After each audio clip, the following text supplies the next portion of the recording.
സുന്ദരി കിളി വെള്ളമെടുത്ത് തീ അണയ്ക്കാൻ ശ്രമിക്കുന്നു. വിഡ്ഢി, ഇങ്ങനെ വെള്ളം ഒഴിച്ചത് കൊണ്ട് തീ കെടുമോ?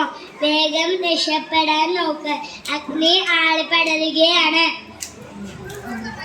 ഈ കാടാണ് എനിക്ക് അഭയം തന്നത്. കാട് എനിക്ക് അമ്മയാണ്. എന്നാലാവത് ഞാൻ ചെയ്യും. നീ പറഞ്ഞത് ശരിയാണ്. ഈ കാട് എനിക്കും അമ്മയാണ്. ഞാനും വരാം.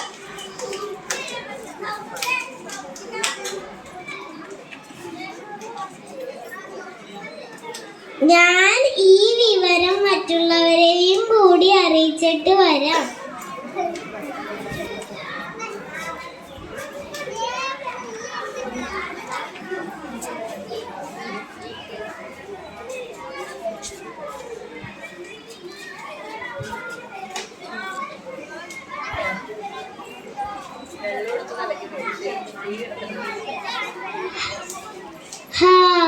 തീ അണഞ്ഞു. ആശ്വാസമായി. നിറയെ മരങ്ങളും പൂക്കളും പഴങ്ങളും ഉള്ള പഴയ കാടാകും. ഇനി മഴ പെയ്യണം. അപ്പോൾ കരിഞ്ഞ കാട് തളിർക്കും.